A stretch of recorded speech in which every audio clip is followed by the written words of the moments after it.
पिछले वीडियो में अपन ने बीएससी पार्ट सेकेंड के अंदर एमएचसी के बारे में अध्ययन किया था, यानी कि मेजर हिस्टोकम्पैटिबिलिटी कॉम्प्लेक्स के बारे में अध्ययन किया था। आज अपन स्टडी करेंगे एंटीजन एंड एंटीबॉडी रिएक्शन, जो कि इम्यूनोलॉजी से संबंधित है।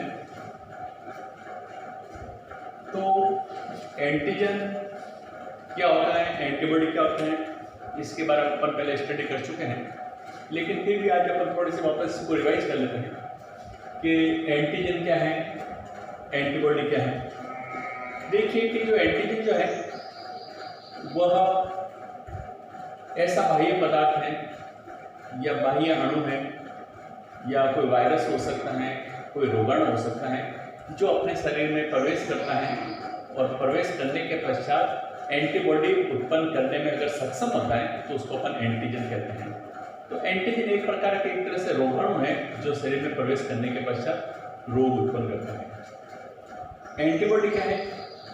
एंटीबॉडी एक्चुअली में एक विशेष प्रकार की प्रोटीन होती है जो शरीर में एंटीजन प्रवेश करने के फलस्वरूप उत्पन्न होती है, और ये जो प्रोटीन जो बनती है एंटीबॉडी, ये एंटीजन को नष्ट करने का कार्य करती है ताकि अपना जो शरीर है रोगाणु से मुक्त रहे। अब अपन को ये देखना है कि जो एंटीजन और एंटीबॉडी है वो किस तरह से रिएक्शन करती है कि अपने शरीर में एंटीजन जैसे प्रवेश कर गया है और उस पर एंटीबॉडी किस तरह से बनकर किस तरह से उस पर रिएक्शन करती है। इससे पूरा अपन को ये भी ध्यान रखना है कि जो एंटीजन एंटीबॉडी जो रिएक्शन होती है वो एंटीजन के ऊपर कुछ विशेष प्रकार के जो गुण पाए जाते हैं जिसको अपन एपिटोप कहते हैं, और इस एपिटोप से संलग्न होने के लिए एंटीबॉडी का जो पार्ट संलग्न होता है उसको अपन पैराटोप कहते हैं। तो कुल मिला के जो एंटीबॉडी जो बनती है वो पूरे एंटीजन को नष्ट करने के लिए नहीं बनकर कुछ विशेष गुण के अगेंस्ट बनती है, और एंटीजन में जो गुण पाया जाता है उसको अपन एपिटोप कहते हैं। और अपन ये भी पहले चर्चा कर चुके हैं कि आदर्श एंटीजन किसे कहते हैं। आदर्श एंटीजन वह है जिसके ऊपर कम से कम 2 एपिटोप पाए जाने चाहिए, या उसकी जो वैलेंसी 2 होनी चाहिए, या अपन ये कह सकते हैं एंटीजन के ऊपर 2 मतलब एंटीजन डिटर्मिनेंट पाए जाने चाहिए।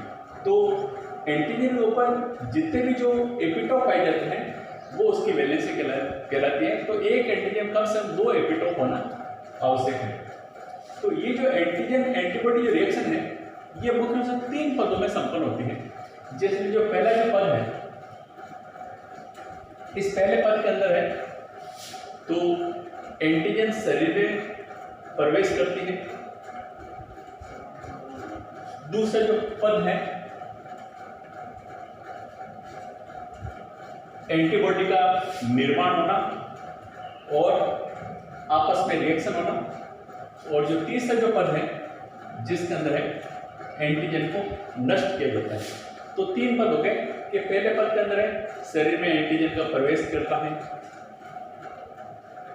दूसरे पद के अंदर है ये agglutination, precipitation, lysis, oxygenation, neutralization reaction होती है, और जो तीसरा पद है इसके अंदर एंटीजन को न्यूट्रलाइज कर दिया जाता है, या इसको लाइसिस कर दिया जाता है, या किसी वजह से इसको मतलब नष्ट कर दिया जाता है। ये 3 पदों में संपन्न होती है। अब एंटीजन एंटीबॉडी रिएक्शन का वर्गीकरण या classification of antigen antibody reaction, तो इसका जो ये क्लासिफिकेशन कर रहे हैं अपन, क्लासिफिकेशन के अंतर्गत अपन एंटीजन एंटीबॉडी रिएक्शन को 5 स्टेप बांटते हैं: एग्लूटिनेशन, प्रेसिपिटेशन, लाइसिस, ऑक्सीजनेशन और न्यूट्रलाइजेशन। जैसे आज अपन स्टडी करेंगे एग्लूटिनेशन के बारे में कि एग्लूटिनेशन क्या होता है। एग्लूटिनेशन में क्या होता है कि जैसे मान लीजिए शरीर के अंदर कोई भी जिससे एंटीजन प्रवेश करती है और उस एंटीजन प्रवेश करने के फलस्वरूप एंटीबॉडी का निर्माण होता है, और एंटीजन के ऊपर जो गुण पाए जाते हैं या जिसको अपन एपिटोप कहते हैं, इस एपिटोप से एंटीबॉडीज अलग होती है। तो ये तो हो गया एंटीजन और ये होगी एंटीबॉडी। तो जैसे ये एंटीजन है, इसके ऊपर ये एपिटोप पाए जाते हैं, जैसे 5 एपिटोप पाए जाते हैं, और ये है एंटीबॉडी। एंटीबॉडी के ये जो पार्ट है ये पैराटोप कहलाएगा, और जैसे ये एंटीजन है, ये जो एपिटोप है, इस एपिटोप को चारों ओर से ये जो पैराटोप है एंटीबॉडी के, इसको घेर लेते हैं, और घेरने के पश्चात इसमें एग्लूटिनेशन की या गुच्छन की प्रक्रिया हो जाती है, और गुच्छन की प्रक्रिया संपन्न होने के बाद में इस एंटीजन का नाश या नष्ट कर दिया जाता है। इसका एक उत्तम उदाहरण है ब्लड ग्रुप का। ये है ब्लड ग्रुप है, तो ब्लड ग्रुप का जैसे मान लीजिए ये जो एंटीजन है ये आरबीसी का उदाहरण है, और आरबीसी के ऊपर ये कई गुण पाए जाते हैं जिसको एपिटोप कहते हैं। और यदि मान लीजिए कोई मिसमैचिंग के जो रुधिर हैं वो आपस में मिल जाते हैं, और मिलने के पश्चात ये जो एंटीजन है, इस एंटीजन के ऊपर पाए जाने जो एपिटोप है इसके विरुद्ध है इस प्रकार की एंटीबॉडी बनती है, जिसके जो पैराटोप है उस आकृति के बनते हैं, और उस आकृति के पैराटोप बनने के पश्चात ये जो एंटीबॉडी के जो पैराटोप जो है वो उससे जाकर जुड़ जाते हैं। तो इस तरह से देखिए ये जो आरबीसी के ऊपर जैसे यहाँ पर एंटीजेनिक डिटर्मिनेंट पाए जाते हैं, एपिटोप पाए जाते हैं, और ये जो एंटीबॉडी है और इस तरह से ये पैराटोप पाए जाते हैं। तो जैसे यहाँ पर 2 आरबीसी लिया अपन ने, तो यहाँ पर जैसे ये 4 आरबीसी दर्शाए गए हैं, तो चारों आरबीसी हैं, ये चारों ओर से ये मतलब एंटीबॉडी के द्वारा गिर चुका है, और गिरने के पश्चात इसमें एक मतलब एग्लूटिनेशन की क्रिया हो जाती है, यानी कि गुच्छन की क्रिया हो जाती है, और गुच्छन की क्रिया संपन्न होने के बाद में इसको न्यूट्रल कर दिया जाता है, जिसको अपन क्या कहते हैं एग्लूटिनाइजेशन की क्रिया कहते हैं। ब्लड ग्रुप का मतलब आप समझ गए होंगे। जैसे मान लीजिए अपन ब्लड ग्रुप जब टेस्ट करते हैं तो इस ब्लड ग्रुप के अंदर है, जैसे मान लीजिए अपन एक स्लाइड लेते हैं, और इस स्लाइड के ऊपर है रक्त की 3 बूंदे डाल रहे हैं,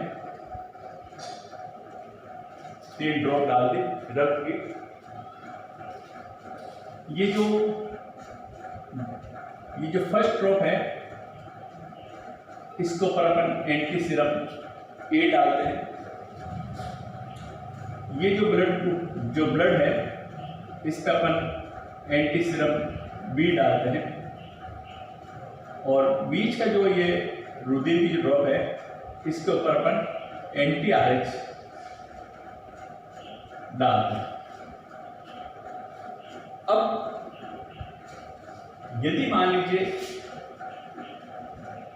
इस ब्लड की ड्रॉप के ऊपर जो अपन ने एंटी सीरम ए डाला है, इसके अंदर मान लीजिए एग्लूटिनेशन की क्रिया होती है, तो एग्लूटिनेशन क्रिया के कारण है ये जो रुधिर है वो इस तरह से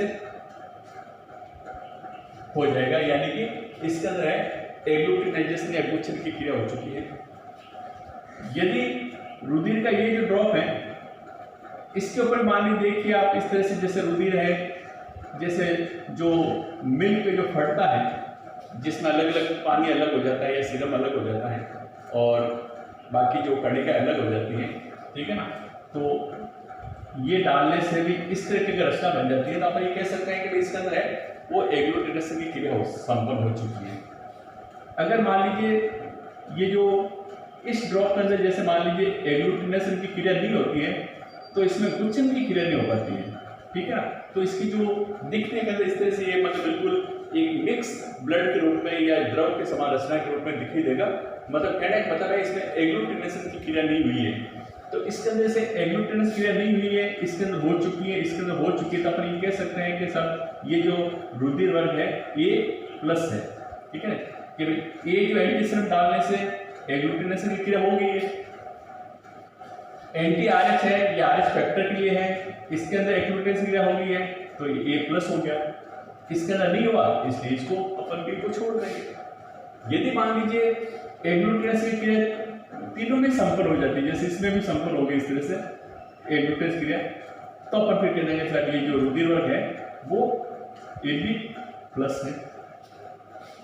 यदि मान लीजिए एग्लूटेंस क्रिया B के अंदर हो गई, इसके अंदर हो गई और इसके अंदर संपन्न नहीं है, ये सिंपल इस तरह से रहता है, तो अपन क्या कहेंगे कि ये जो रुधिर वर्ग है ये फिर B प्लस हो जाएगा, ये A हट जाएगा, अपन कैसा ये रुधिर वर्ग है B प्लस है। यदि मान लीजिए इसके अंदर एग्लूटेंस की क्रिया संपन्न हो जाती है, लेकिन इसके अंदर जो बीच वाला जो एंटीएच है इसके अंदर है ये एग्लूटेंस की क्रिया संपन्न नहीं होती है, तो अपन क्या कहेंगे कि ये केवल माइनस और प्लस के लिए है, तो अपन क्या कहेंगे ये जो रुधिर वर्ग है B माइनस हो जाएगा। तो अगर तीनों में हो जाते हैं एग्लूटेंस तो AB प्लस, अगर केवल एक में होता है तो ये B माइनस, यदि मान लीजिए इसमें हो जाता है और इसमें हो जाता है, इसमें नहीं होता तो अपन AB माइनस, इस तरह से अपन रुधिर वर्ग भी ज्ञात करते हैं। तो रुधिर वर्ग के अंदर जो है अपन जैसे AB AB प्लस की जो ज्ञात करते हैं, इसके अंदर मुख्य रूप से एग्लूटिनेशन की क्रिया के द्वारा संपन्न होती है। तो ये एंटीजन एंटीबॉडी जो रिएक्शन है इसके जो वर्गीकरण के अंदर ये 5 स्टेप है। तो ये जो एक स्टेप इसका जो अध्ययन अपन आज कर चुके हैं एग्लूटिनाइजेशन, ठीक है ना, बाकी जो 4 स्टेप है इसका जो अपन अध्ययन है अगले वीडियो में करेंगे। अब जैसे मान लीजिए आपको असाइनमेंट तैयार करना है तो आपको असाइनमेंट आप लिख सकते हैं कैसा, एंटीजन की परिभाषा क्या है, इम्यूनोजन किसे कहते हैं, एंटीबॉडी क्या है, हालांकि अपन पहले भी पढ़ चुके हैं। एंटीजन एंटीबॉडी रिएक्शन है कितने पदों में संपन्न होती है, एंटीजन एंटीबॉडी रिएक्शन है इसका जो वर्गीकरण है कितने भागों वर्गीकरण किया गया, तो आप साफ लिखेंगे कि 5 भागों बांटा है, एग्लूटिनाइजेशन, प्रेसिपिटेशन, लाइसिस, ऑक्सोनाइजेशन और न्यूट्रलाइजेशन। ठीक है, तो आज की जो वीडियो है यहाँ तक कर पाएंगे और बाकी जो 4 जो स्टेप्स हैं ये अपन जो नेक्स्ट वीडियो है उसके अंदर इसका अपन अध्ययन करेंगे। Thank you.